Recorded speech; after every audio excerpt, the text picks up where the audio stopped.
How you doing there, folks? Morning here by me. It's Saturday. It's June the 20-something. Maybe 23rd, 24th. I'm not sure. It's hard to keep up with the calendar days and just life in general, really. It's just moving so fast. I've been staying in this house now in Durban for over 5 months. I can't believe it. 5 months is gone and it feels like I've only been here for maybe 2. But yeah, just mind the helicopter flying over. Really pleasant sound, isn't it? I must say we don't get too much air traffic here like I did in Johannesburg, that's for sure. Anyways, folks, let me just show you something that one of my hobbies, I suppose, is hydroponics. Okay, I'm not very good at it. This year I'm not doing so good, much better than the last. Last year I did quite a bit better. But I got some spinach, lettuce, kale.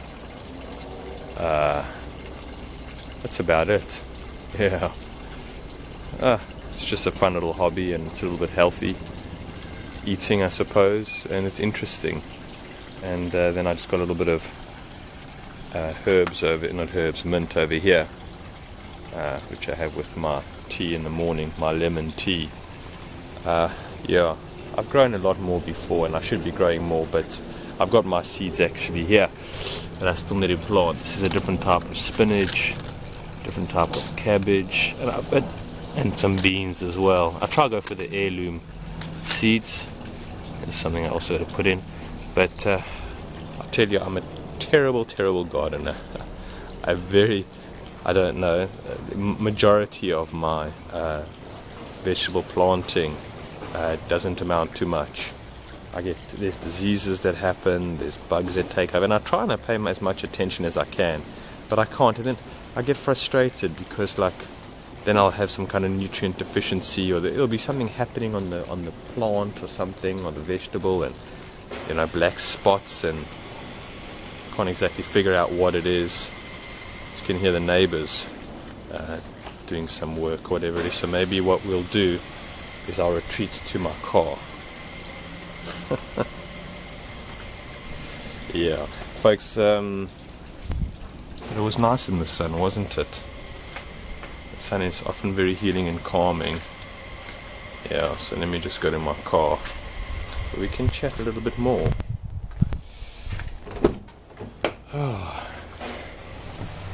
I don't know what the neighbor's doing. He's quite an active guy. I introduced myself on the first day when I arrived here in Durban. Quite a sweet guy, but I mean that's all we've seen of each other, and I've tried to make a little bit more effort, but he's obviously like sort of good walls, high walls, or good walls keep good neighbors or something like that. I don't know. Anyways, besides the point. Yeah, I also think that we're so wary of one another nowadays. Of course we need to be. Yesterday, a guy, when I arrived home, his cat was roaming around the house, my house, which he's done before. And before I arrived home, I saw them. It was late it was evening time, and they were looking for their cat with a torch, flashlight, outside. And when I arrived, I didn't know that that's what they were looking for, because I don't even know them, and they're my neighbors, and never come and introduce themselves. And I just think I would like that. I mean, if somebody else arrived, next door to me, and I was already living for some time on the property, I'd go and introduce myself and welcome them to the neighborhood. But that's not like that anymore. Anyways, I don't know these guys, and they were looking around for their cat, and I suppose it was their cat, because when I walked in, the cat was here, on my entrance hall, and actually I tried to pat the cat, and it bit me. I couldn't believe it. I couldn't believe it. I got a nice little jab from the cat. And anyway, so I went back outside and I called them, and they were like, I said, I got your cat here. And they were, oh, thank you. And they didn't want to come inside the house. They're like, I could see that. Thank you. I said, how long the cat's been there for? Oh, no, only a few minutes, whatever it is. And they grabbed the cat and they left. And it was like, you can chill. I'm not going to bite. I'm not like your cat, chill, whatever it is. You're my neighbor, for crying out loud. And they were like, sorry to bother you, sorry to bother you. I was like, you're not bothering me, come on. But that's how people are, we're just so cautious of one another. We don't want to get involved in each other's lives, and rightly so. I mean, in my life, the less people, I'm contradicting myself, the less people that I know, the better, right? The less problems, the less drama you have. There's no question about it. Right, it's just like, so, but it's become in the world today that, like, even if talking to somebody in a queue or at the airport or something like that, when you're standing in the line or whatever it is, people aren't game. Hey, they're not wanting to talk. They're not wanting to interact really on a human level. Like, they just don't want to, and that's for all different reasons and whatnot. We can, tear that apart one day, but it is what it is. That's not what I wanted to talk about. I wanted to talk about this thing of appreciation and gratitude, right? And it's got its rightful place. That's what I'm saying. It's gratitude and appreciation are definitely qualities to have and to practice, right? There's no question about it. But for myself, at times, I feel like I'm forcing gratitude or appreciation, especially like when I'm having a hard time or my heart is broken. It's like so hard to do, and then I feel guilty. It's like, you can't be appreciative, but look at you. You live with electricity, you live with food in your fridge, you live with a roof over your head, you've got your health, you've got your 5 senses, like, what's your beef, man? Like, what's your beef? You live with medical care not far from you if need be. Your comfort's a lot. What's your beef? And you can argue which way, but that's sort of sometimes for myself that I come up with. It's like, for myself, I'm okay financially. I'm not living on the streets, and all that stuff. And so for myself, that I'm at least honest enough to say that's bullshit, right? Life is still suffering regardless. Like I say, even the Buddha in his paradise palace, being the prince of everything, in a sense, he was suffering. That's what part of life is. It's despairing. There's the ups and the downs or whatever it is. It's besides the point. So some mornings, like, I can be grateful. It's often in the mornings, but even just throughout the day. But like sometimes I feel like I'm forcing it. Like some days I just want to feel grief. I just want to feel like I have a broken heart, and I want to honor that. I just think about, everybody's different, and this is what I'm realizing, but like, I'm saying, let's say 300 years ago, you and your tribe or your village, let's say your village, whatever it was, tribe doesn't matter, was hit by a terrible natural disaster, and your crops were wiped out, your animals were taken down, you lost like half of your family, whatever it is. Your life, basically, you were sentenced. You had like a death. You had about 3 weeks to live before you ran out of resources and you were done by, type of thing. And so what I'm saying is that, let's say in that circumstance, how does one feel appreciative, like, without being dishonest and disempowering themselves? Like, how do you do that? Or if you wake up in a prison camp, or whatever it is, and you must be appreciative. And who you're being appreciative to. Alright, so okay, obviously we're being appreciative to God and the universe, but I mean, you're in a situation where, even your children are, for heaven's sake, in the prison camps as well.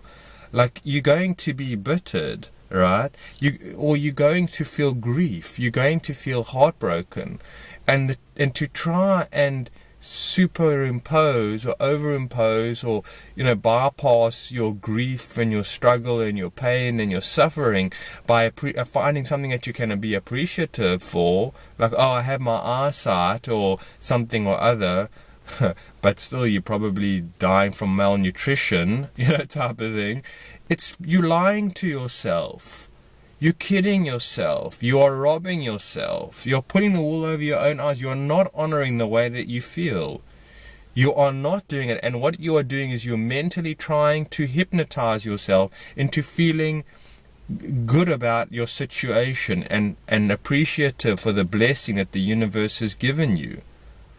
And okay, maybe I'm not on that level, but what I'm saying is that I just think, like, even to teach that to children, you're sitting in the prison camps with your children, but be appreciative, my boy, that you're still alive, that you're the lucky one, that you're not dead.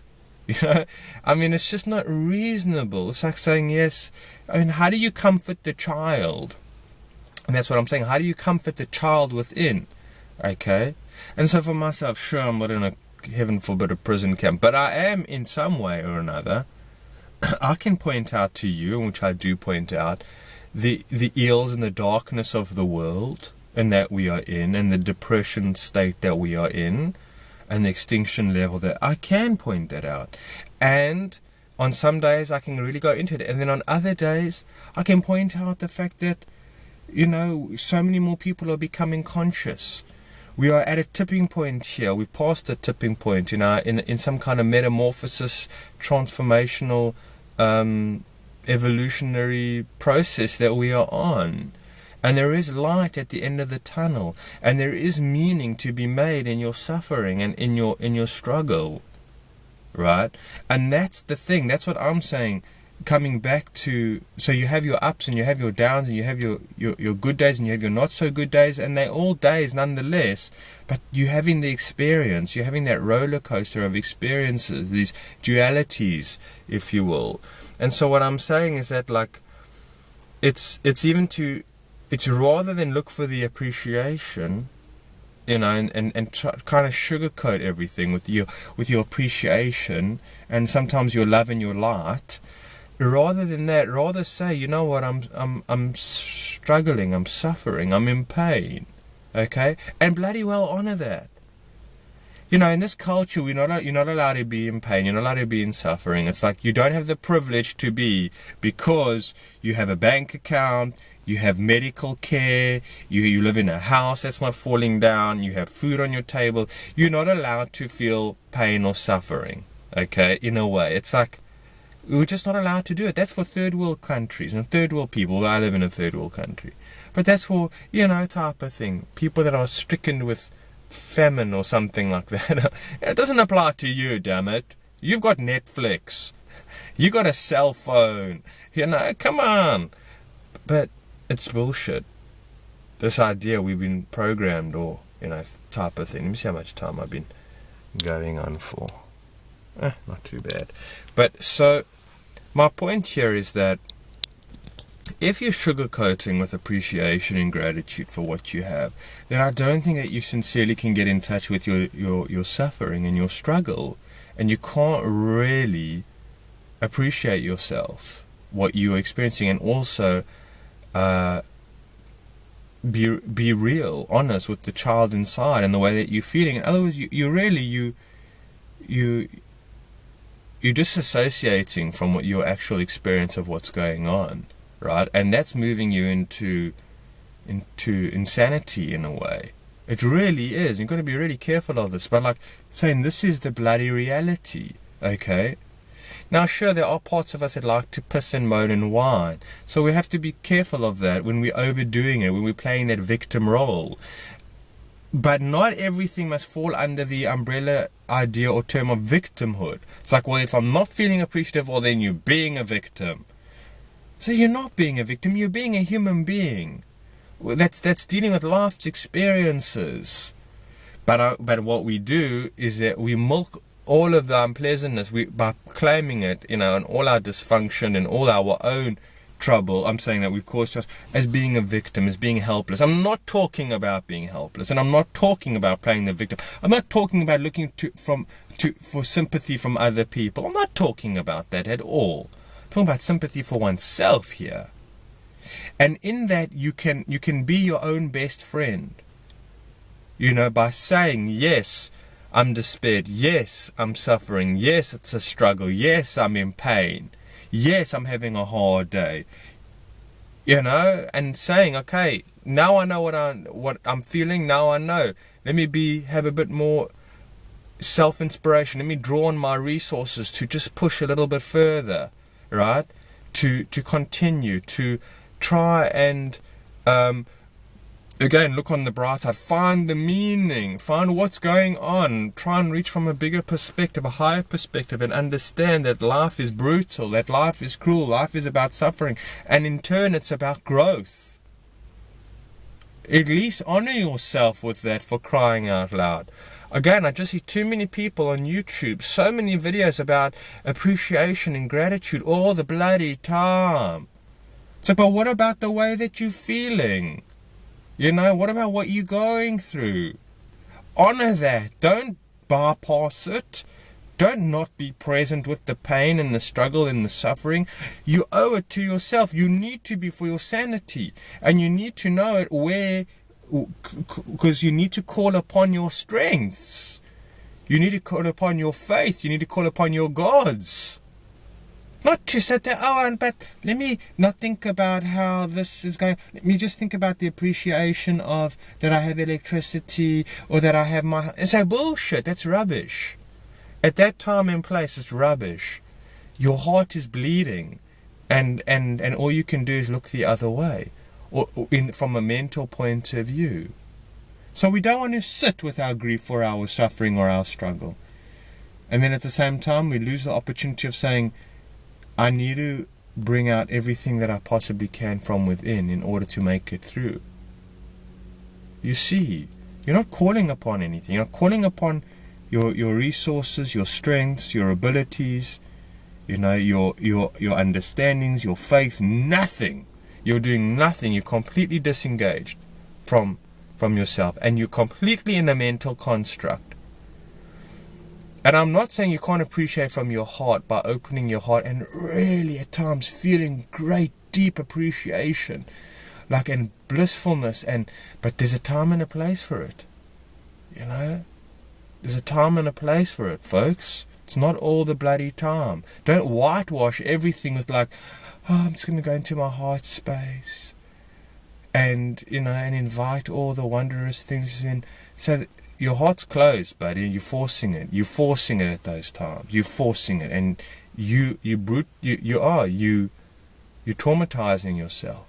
You're absolutely traumatizing yourself. So, folks, I don't know if that makes sense. I don't know if I'm correct about any of this. I'm still figuring this out, but it's just something to think about, because it does make some sense to me. You know, let's be fair to ourselves. Let's be honest and real to ourselves, and know that true healing comes from feeling grief and despair, allowing ourselves to go into those places, and feeling underappreciated, and feeling whatever comes, whatever comes. All right, folks, we'll chat soon. Take care.